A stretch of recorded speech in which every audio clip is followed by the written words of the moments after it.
जय श्री राम। भगवत पुराण की जय।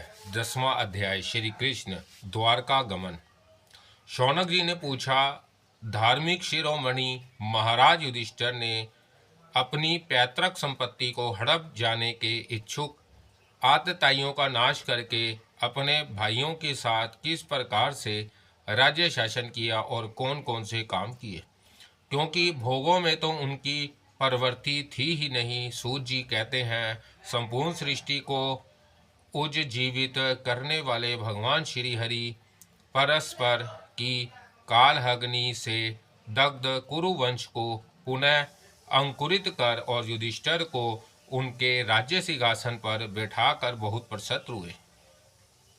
भीष्म पितामह और भगवान श्री कृष्ण के उपदेशों के श्रवण से उनके अंतकरण में विज्ञान का उदय हुआ और भ्रांति मिट गई। भगवान के आश्रय में रहकर वह समुद्र पर्यंत सारी पृथ्वी का इंद्र के समान शासन करने लगे। भीमसेन आदि उनके भाई पूर्ण रूप से उनकी आज्ञाओं का पालन करते थे। युधिष्ठिर के राज्य में आवश्यकता अनुसार यथेष्ट वर्षा होती थी। पृथ्वी में समस्त अविष्ट वस्तुएं पैदा होती थी। बड़े बड़े थानों वाली बहुत सी गौएं प्रसन्न रहकर गौशालों को दूध से खींचती रहती थी। नदियां, समुद्र, पर्वत, वनस्पति, लताएं और औषधियां प्रत्येक ऋतु में यथेष्ट रूप से अपनी वस्तुएं राजा को देती थी।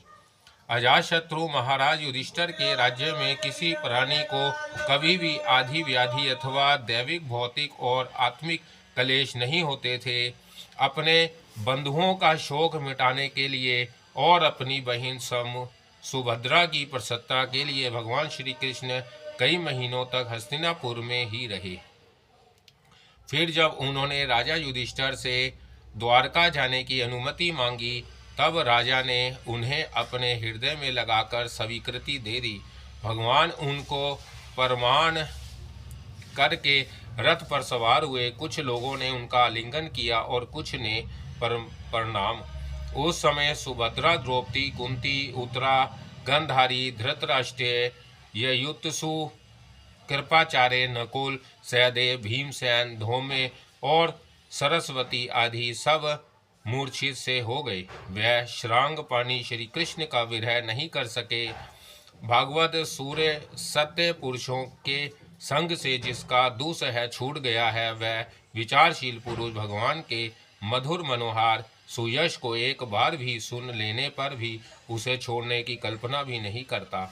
उन्हीं भगवान के दर्शन तथा स्पर्श से, उनके साथ आलाप करने से तथा साथ ही साथ सोने, उठने, बैठने और भोजन करने से जिनका संपूर्ण हृदय उन्हें समर्पित हो चुका था, वह पांडव भला उनका विरह कैसे सह सकते थे। उनका चित्त द्रवित हो रहा था। वह सब निर्निमेष नेत्रों से भगवान को देखते हुए स्नेह बंधन से बंध कर जहाँ तहाँ जोड़ रहे थे।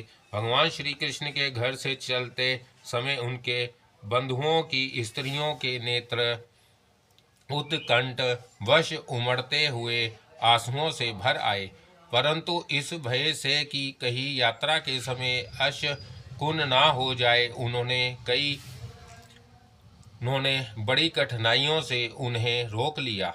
भगवान के प्रस्थान के समय मृदंग, शंख, भेरी, वीणा, ढोल, नरसिंगे, धुंधुरी, नगारे, घंटे और दुंदुभियाँ आदि बाजे बजने लगे। भगवान के दर्शन की लालसा से कुरुवंश की स्त्रियां अटारियों पर चढ़ गई और प्रेम, लज्जा एवं मुस्कान से युक्त चितवन से भगवान को देखती हुई उन पर पुष्पों की वर्षा करने लगी। उस समय भगवान के प्रिय सखा धुंधुराले बालों वाले अर्जुन ने अपने प्रियतम श्री कृष्ण का वह श्वेत छत्र, जिसमें मोतियों की झालर लटक रही थी और जिसका डंडा रत्नों का बना हुआ था, अपने हाथ में ले लिया। उद्धव और सात्विक बड़े विचित्र चवर डुलाने लगे। मार्ग में भगवान श्री कृष्ण पर चारों ओर से पुष्पों की वर्षा हो रही थी। बड़ी ही मधुर झांकी थी। जहाँ तहाँ ब्राह्मणों के दिए हुए सत्य आशीर्वाद सुनाई पड़ रहे थे। वह सगुण भगवान के तो अनुरूप ही थे, क्योंकि उनमें सब कुछ है, परंतु निर्गुण के अनुरूप नहीं थे, क्योंकि उनमें कोई प्राकृत गुण नहीं है। हस्तिनापुर की कुलीन रमणियां, जिनका चित्त भगवान श्री कृष्ण में रम गया था, आपस में ऐसी बातें कर रही थी जो सबके कान और मन को आकृष्ट कर रही थी। वह आपस में कह रही थी, सखियों, यह वह ही सनातन परम पुरुष है जो प्रलय के समय भी आपने आदित्य निर्विशेष स्वरूप में स्थित रहते हैं। उस समय सृष्टि के मूल यह तीनों गुण भी नहीं रहते। जगदम्बा ईश्वर में जीव भी लीन हो जाते हैं और महातत्वादी समस्त शक्तियां अपने कारण अव्यक्त में सो जाती हैं। उन्होंने ही फिर अपने नाम रूप रहित स्वरूप में नाम रूप के निर्माण की इच्छा की तथा अपनी काल शक्ति से प्रेरित प्राकृतिक का, जो कि उनके अंशभूत जीवों को मोहित कर लेती है और सृष्टि की रचना में प्रवृत्त रहती है, अनुसरण किया और व्यवहार के लिए वेदारिद शास्त्रों की रचना की। इस जगत में जिसके स्वरूप का साक्षात्कार जितेंद्रियां योगी अपने प्राणों को वश में करके भक्ति से प्रफुल्लित निर्मल हृदय में किया करते हैं, वह श्री कृष्ण वही साक्षात पर ब्रह्मा है। वास्तव में इन्हीं की भक्ति से अंतःकरण की पूर्ण शुद्धि हो सकती है, योग आदि के द्वारा नहीं। सखी, वास्तव में यह वही है जिनकी सुंदर लीलाओं का गायन वेदों में और दूसरे गोपनीय शास्त्रों में व्यास आदि रहस्यवादी ऋषियों ने किया है, जो एक आदित्य ईश्वर है और अपनी लीला से जगत की सृष्टि पालन तथा संहार करते हैं, परंतु उनमें आसक्त नहीं होते। जब तामसी बुद्धि वाले राजा अधर्म से अपना पेट पालने लगते हैं, तब यह ही सत्वगुण को स्वीकार कर ऐश्वर्य, सत्य, ऋतु, दया और यश प्राकृत करते और संसार के कल्याण के लिए युग युग में अनेकों अवतार धारण करते हैं। अहो, यह यदुवंश परम प्रशंसनीय है, क्योंकि लक्ष्मीपति पुरुषोत्तम श्री कृष्ण ने जन्म ग्रहण करके इस वंश को सम्मानित किया है। वह पवित्र मधुवन भी अत्यंत धन्य है, जिन्हें इन्होंने अपने शैशव एवं किशोरावस्था में धूम फिर कर से शोभित किया है। बड़े हर्ष की बात है कि द्वारका ने स्वर्ग के यश का तिरस्कार करके पृथ्वी के पवित्र यश को बढ़ाया है। क्यों ना हो, वही वहाँ की प्रजा अपने स्वामी भगवान श्री कृष्ण को जो बड़े प्रेम से मंद मंद मुस्कुराते हुए उन्हें कृपा दृष्टि से देखते हैं, निरंतर निहारती रहती है। सखी, जिनका इन्होंने पानी ग्रहण किया है, उन स्त्रियों ने अवश्य ही व्रत, स्नान, हवन आदि के द्वारा इन परमात्मा की आराधना की होगी, क्योंकि वह बार बार इनकी उस अधर सुधा का पान करती है, जिसके स्मरण मात्र से ही व्रजबालाएं आनंद से मूर्छित हो जाया करती थी। यह स्वयंवर में शिशुपाल आदि मतवाले राजाओं का मान मर्दन करके जिनको अपने बाहुबल से हर लाए थे, तथा जिनके पुत्र प्रधूम, सांब, आम्ब आदि है, वह रुक्मणी आदि 8 पटरानियां और भूमासुर को मार कर लाई हुई, जो इनकी हजारों अन्य पत्नियां हैं, वह वास्तव में धन्य है, क्योंकि इन सभी ने स्वतंत्रता और पवित्रता से रहित इस स्त्री जीवन को पवित्र और उज्जवल बना दिया है। इनकी महिमा का वर्णन कोई क्या करे। इनके स्वामी साक्षात कमल नयन भगवान श्री कृष्ण है, जो नाना प्रकार की प्रिय चेष्टाओं तथा परिजातादि प्रिय वस्तुओं की भेंट से इनके हृदय में प्रेम एवं आनंद की अभिवृद्धि करते हुए कभी एक क्षण के लिए भी इन्हें छोड़कर दूसरी जगह नहीं जाते। हस्तिनापुर की स्त्रियां इस प्रकार बातचीत कर रही थी कि भगवान श्री कृष्ण मंद मुस्कान और प्रेम पूर्वक चितवन से उनका अभिनंदन करते हुए वहां से विदा हो गए।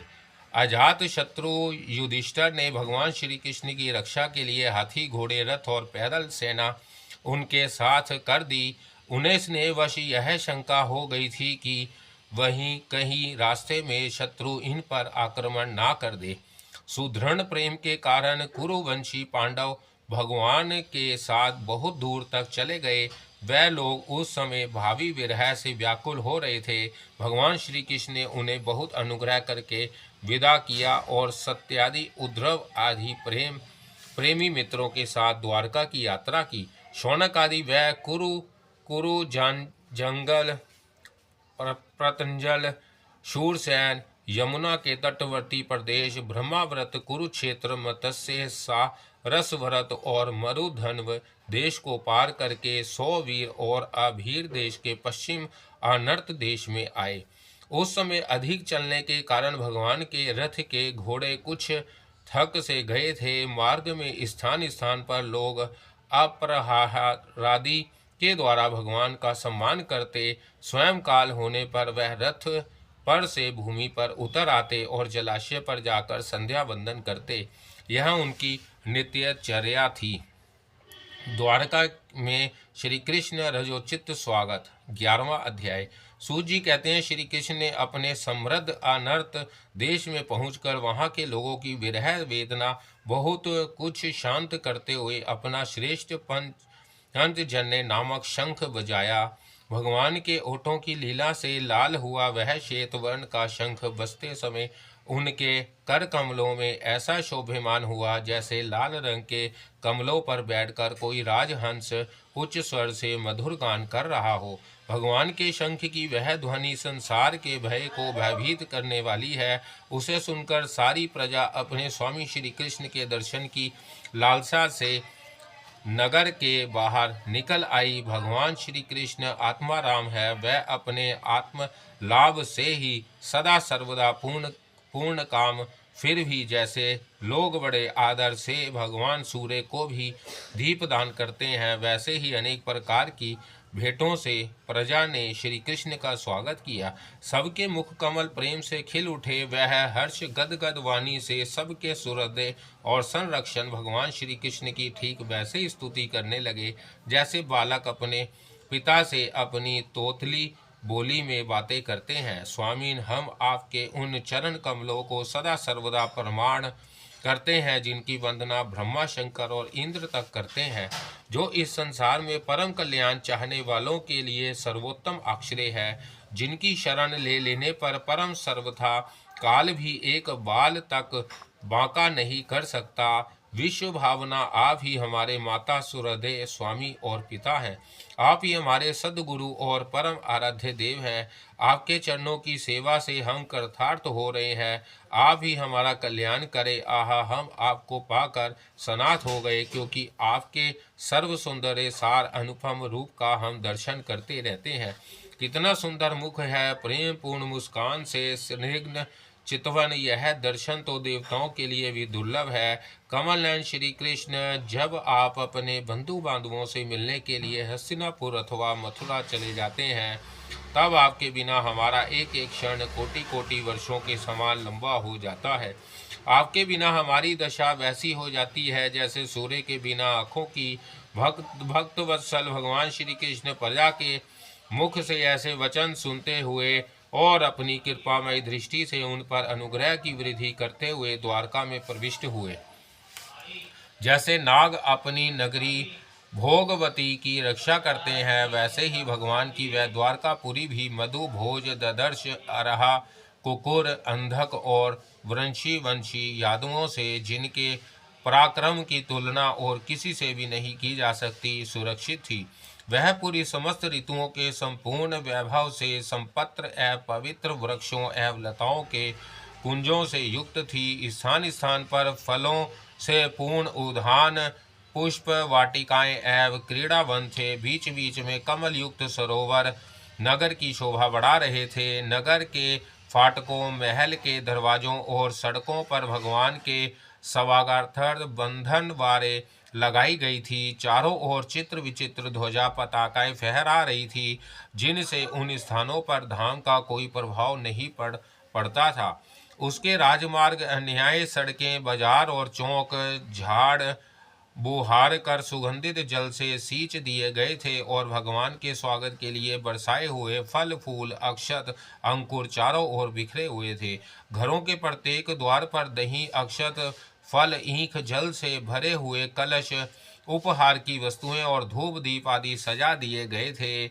उदार शिरोमणि वासुदेव, अक्रूर, उग्रसेन, अद्भुत पराक्रमी बलराम, प्रधूम, चारुदेशन और जाम्बवंती नंदन सांब ने जब यह सुना कि हमारे प्रियतम भगवान श्री कृष्ण आ रहे हैं, तब उनके मन में इतना आनंद उमड़ा कि उन लोगों ने अपने सभी आवश्यक कार्य, सोना, बैठना और भोजन आदि छोड़ दिए।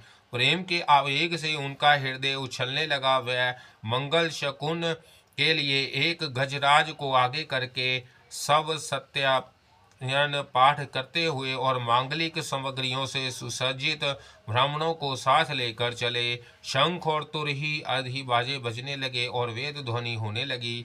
वह सब हर्षित होकर रथों पर सवार हुए और बड़ी आदर बुद्धि से भगवान की आगवानी करने चले। साथ ही भगवान श्री कृष्ण के दर्शन के लिए उत्सुक सैकड़ों श्रेष्ठ वारांगनाएं, जिनके मुख कपोलों पर चमकाते हुए कुंडों की कांति पड़ने से बड़े सुंदर दिखते थे, पालकियों पर चढ़कर भगवान की अगवानी के लिए चली।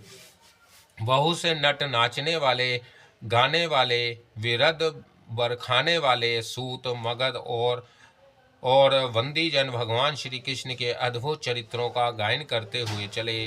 भगवान श्री कृष्ण ने बंधु बांधवों, नागरिकों और सेवकों से उनकी योग्यता के अनुसार अलग अलग मिलकर सबका सम्मान किया। किसी को सिर झुकाकर प्रणाम किया, किसी को वाणी से अभिवादन किया, किसी को हृदय से लगाया, किसी से हाथ मिलाया, किसी की ओर देखकर मुस्कुरा भर दिया और किसी को केवल प्रेम भरी दृष्टि से देख लिया।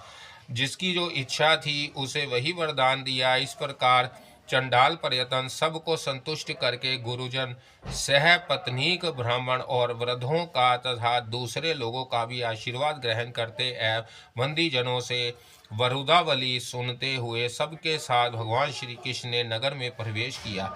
शौनक जी जिस समय भगवान राजमार्ग से जा रहे थे, उस समय द्वारका की कुल कामनियां भगवान के दर्शन को ही परमानंद मानकर अपनी अटारियों पर चढ़ गई। भगवान का वक्षस्थल मूर्तिमान सौंदर्य लक्ष्मी का निवास स्थान है। उनका मुखारविंद नेत्रों के द्वारा पान करने के लिए सौंदर्य सुधा से भरा हुआ पात्र है।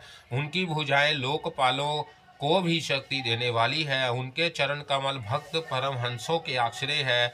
उनके अंग अंग में शोभा के धाम है। भगवान की इस छवि को द्वारकावासी नित्य निरंतर निहारते रहते हैं, फिर भी उनकी आंखों एक क्षण के लिए भी तृप्त नहीं होती। द्वारका के राज्य पथ पर भगवान श्री कृष्ण के ऊपर श्वेत वर्ण का छत्र तना हुआ था। श्वेत चवर डुलाए जा रहे थे। चारों ओर से पुष्पों की वर्षा हो रही थी।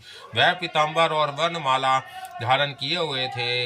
इस समय वह ऐसे शोभेमान हुए मानो श्याम मेघ एक ही साथ सूर्य, चंद्रमा, इंद्रधनुष और बिजली से शोभेमान हो।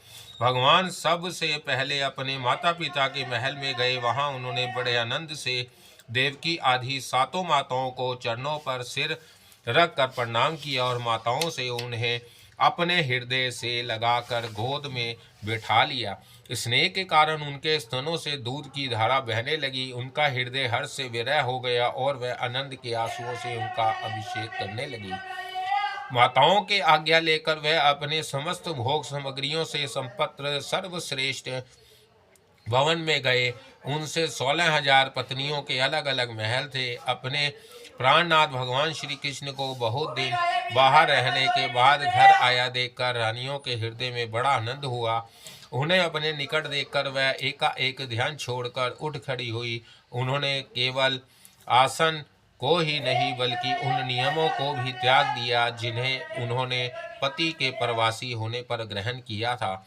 उस समय उनके मुख और नेत्रों में लज्जा छा गई। भगवान के प्रति उनका भाव बड़ा ही गंभीर था। उन्होंने पहले मन ही मन, फिर नेत्रों के द्वारा तक्षक पुत्रों के बहाने शरीर से उनका आलिंगन किया। शौनक जी उस समय उनके नेत्रों में जो प्रेम के आंसू छलक आए थे, उन्हें कोचवश उन्होंने बहुत रोका, फिर भी विवशता के कारण वह ढलक ही गए। यद्यपि भगवान श्री कृष्ण एकांत में सर्वदा ही उनके पास रहते थे, तथापि उनके चरण कमल उन्हें पद पद पर नए नए जान पड़ते। भला स्वभाव से ही चंचल लक्ष्मी, जिन्हें एक क्षण के लिए भी कभी नहीं छोड़ती, उनकी सानिधि से किस स्त्री को तृप्ति हो सकती है। जैसे वायु बांसों के संघर्ष से दावानल पैदा करके उन्हें जला देता है, वैसे ही पृथ्वी के भारभूत और शक्तिशाली राजाओं में परस्पर फूट डालकर बिना शास्त्र ग्रहण किए ही भगवान श्री कृष्ण ने उन्हें कई अशोभनीय सेना सहित एक दूसरे से मरवा डाला और उसके बाद आप भी उपराम हो गए। साक्षात परमेश्वर ही अपनी लीला से इस मनुष्य लोक में अवतीर्ण हुए थे और सहस्त्रों रमणीय रत्नों में रहकर उन्होंने साधारण मनुष्यों की तरह क्रीड़ा की, जिनकी निर्मल और मधुर हंसी उनके हृदय के उन्मुक्त भावों को सूचित करने वाली थी, जिनकी लजीली चितवन की चोट से बेसुध होकर विश्व विजयी कामदेव ने भी अपने धनुष का परित्याग कर दिया था। वह कामनियां अपने काम विलासों से जिनके मन में तनिक भी शोभा नहीं पैदा कर सकी, उन असंग भगवान श्री कृष्ण को संसार के लोग अपने ही समान कर्म करते देखकर आसक्त मनुष्य समझते हैं।